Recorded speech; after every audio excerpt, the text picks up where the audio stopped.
I've been coming to these conferences now for over 5 years. And there's only really two themes. There's two themes: there's technical excellence and developing people.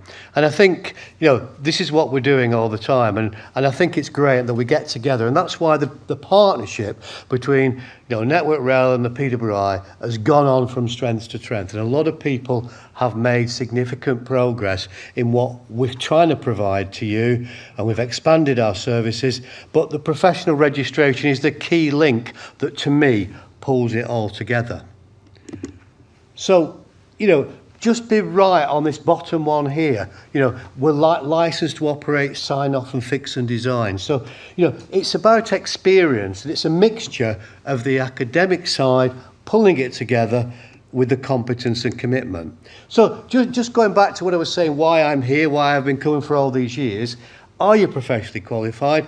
There's a lot of people in this room who have moved on significantly, and they realise the importance for themselves and for the teams. And I'm not going to go through all this. You know all this already. We're trying to say how good it is to be professional. And one of the main objectives of the PWI, working with Network Rail, is to professionalise the railway. So the levels that we've talked about, a lot of people have appeared on this stage and said, Eng Tech, IEng, CEng, what a great process it is to get that progression, developing those people by all sorts of different things. But what we're here to talk about here is just the routes. And I think we're pretty much aware that we have these standard routes with degrees that you need, but we're very much focused as a PWI, and we're probably the best institution in the country that focuses on this individual route. So everybody's different, they've all come from different backgrounds, but the routes that we want to promote significantly is the technical report and specifically experiential learning, because you can't be a qualified engineer in the UK unless you've got very good experience. This is pretty fundamental. So the technical report, the difference between the two really is the technical reports, you don't have any qualifications for that. We've talked about that with some people, but it's a bit like a research project, and there's a huge number of research projects going on. People move into those, so the technical report might be for you. But I want to talk about experiential learning, because that's why we've got Scott here, because he's the perfect example. He's going to say a few good words about it, how easy it is to do it. I'm not saying easy, but it's straightforward, let's just say. And it's just about thinking about your career and where you've got to so far. So if you're looking at this, it is actually a very streamlined approach to fill that gap. And basically, you can fill the gap at chartered engineer, and you can fill it at incorporated engineer. You don't need this route for Eng Tech, because with the experience, you're already there. But for an incorporated engineer, you've got to have, for this route, a minimum of an HNC. So that's an HNC itself, or it could be an HNC equivalent made up from courses that we run with the PWI as well. The CEng version can lift up from that one, or anybody who's got a degree can work around that for the CEng version. So basically, it's a way of proving that through your experience, you've achieved those levels.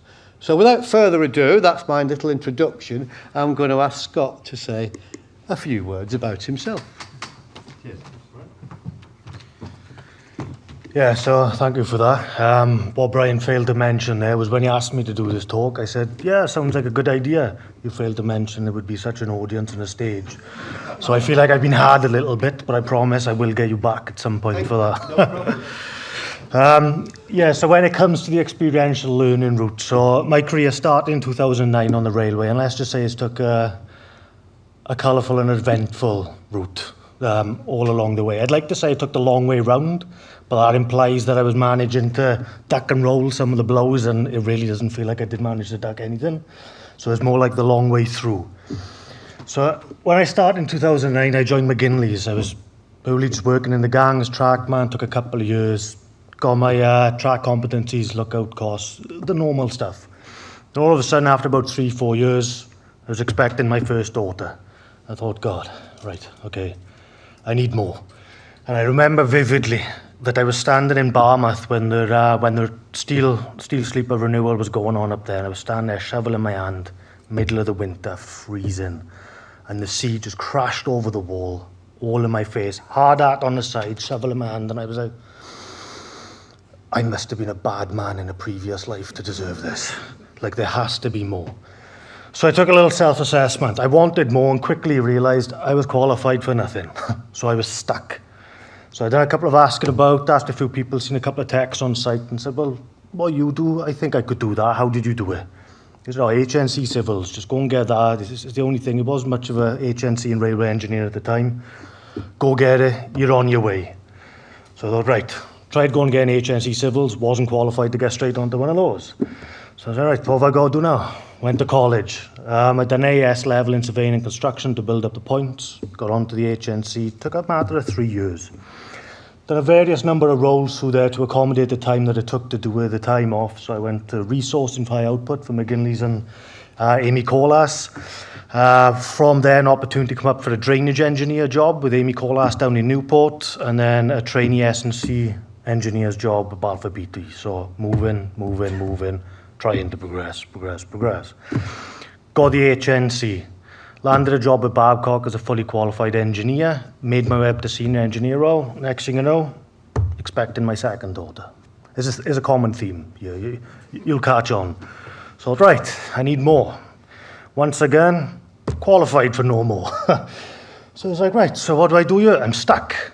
So I thought, right, took a little self-assessment, thought I'm working days, nights, weekends, all up and down the country. I was earning the money, it was great, I was providing for the family, brilliant. But thought I can't do this for the rest of my life. I was hanging up my arse. I was awake for 40 hours in a stretch sometimes, do you mean? It was just too much, so I took a risk. I went to Network Rail. So I thought, right, well, take a step back, take the Monday to Friday, take the pay cut, build a platform that I can develop myself, give myself the time to do it. So I got in, job come up for a senior post in asset protection, applied for it, didn't get it. So I thought, right, this turned out to be a great move, because I didn't have IEng. So I thought, right, next thing you know, expecting my third daughter. So this has got to stop, something's got to give. So right, how can I do this? So I contacted Sheffield Hallam. They said, yeah, you can come here, it's no problem. You can do an HNC in railway engineering, then we'll get you onto the foundation degree, then we'll get you onto the degree. I was like, how long is it going to take? Like, could take up to 8 years. I was like, oh God. I was like, I don't think I can last 8 years. Do you mean studying material again that I thought I may or probably will not ever use in my life? I have to dedicate all that time and effort. Jordana mentioned something about it earlier. And it's such a dedication and sacrifice to do it, but I thought, I've got to do it. So I accepted the place. Next thing you know, I found out about the experiential learning route through Andy Franklin, people like James Hepburn in the office. I was like, all right, I'll have a look at that. Spoke to him, rang Sheffield Hallam. I said, thank you very much. I'll speak to you again in the future sometime. I'm going to go down this route. So it all come through, the experiential learning, and for the first time in my life, I actually got to put pen on paper about stuff that I had already done, stuff that I knew I was competent and experienced in doing, and I knew I could demonstrate it. I didn't have to go and study materials that I knew I would never use just to pass a standardised test to get that piece of paper. But I knew I needed some form of piece of paper, and that was IEng. End goal, obviously chartership. I think that's probably every engineer's aspiration in this room, is chartership. That opens all the doors. It's the skeleton key to the opportunities.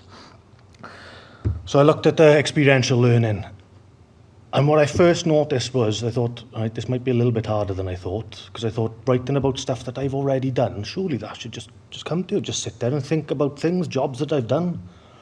Couldn't come to me, so I started putting pen on paper, and it's the first time in my life I've actually ever reflected back, and I looked at all the roles I've done, the broad ranges you can see on the board there across engineering on the railway.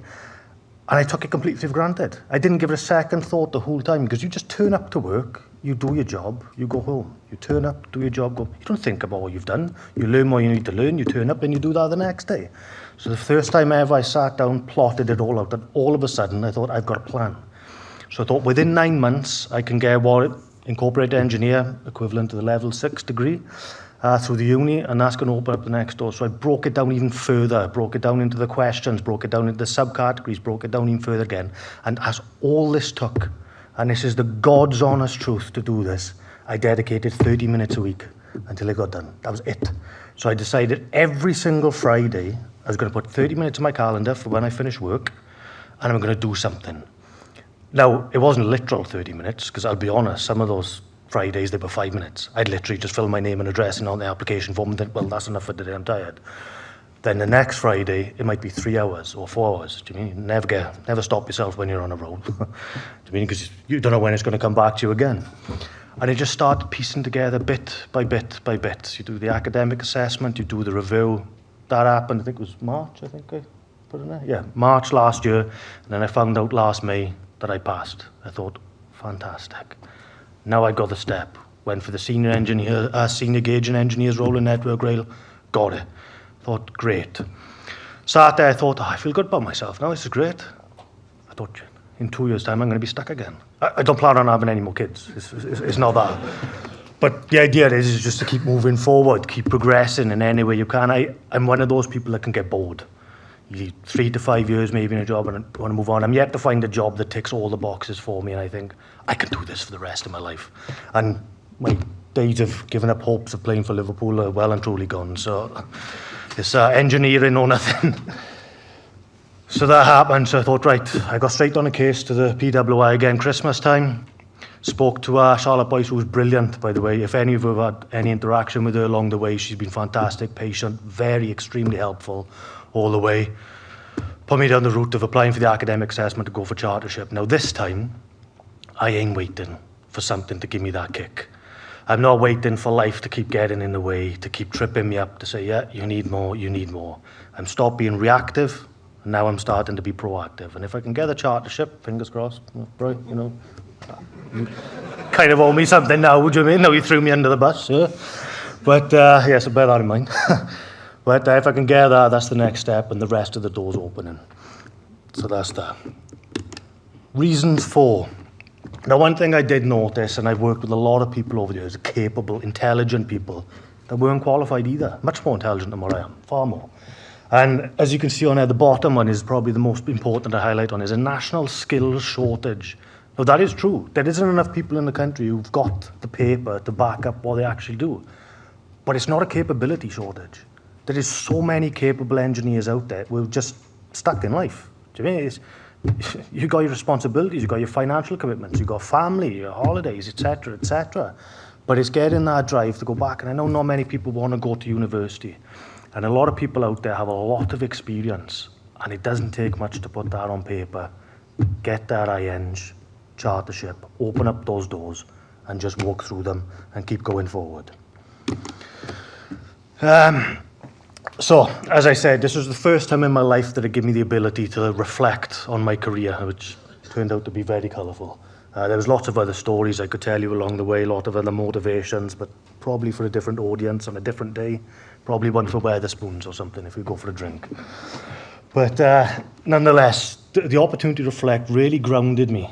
Really showed me what I had done, what I've achieved, what I can achieve, what I was lacking, what I was good at, and it gave me a base to build on. So if you do opt to go down the experiential learning route, just know that even if there's more that you want out of it, from it, it will give you that at least. It will show you exactly where you are today. It will highlight any gaps that you have in your knowledge and experience, and it'll give you that motivation, hopefully, to press on and keep going as far as you possibly can. This is just a simple bit of information about what it requires, the application, your PDP, your CDP, putting it all together and everything. All that kind of stuff is relatively straightforward. This is the easy stuff. You can literally knock it out in minutes. It's no problem. These are some of the questions, the outcomes you write about. So the science and mathematics one, that was a very interesting one because my mathematics academically only went as far as an HNC. But in the real world, I was applying much higher level of mathematics out on the railway. So it took a little bit of thinking of how I could demonstrate that. Like you look at designers, you read geometry, everything, and you work out the maths rate of change, you think, well, I was never taught that. It was just learned. Do you mean? It was required for a job that I'd done. You just do it, and so on, so on, so on. And you start to realize that you build up all this stuff. So that was the first one I looked at, and I thought that might be difficult, but it wasn't nowhere near as difficult as I thought because it was quite easy in the end to pick the bits which suited that. And the other ones are exactly the same. There's no problem whatsoever. So reflective statements, I've already touched on this. It gives you the opportunity to reflect, give you feedback on the experience that you went through for the experiential learning, which I found was brilliant.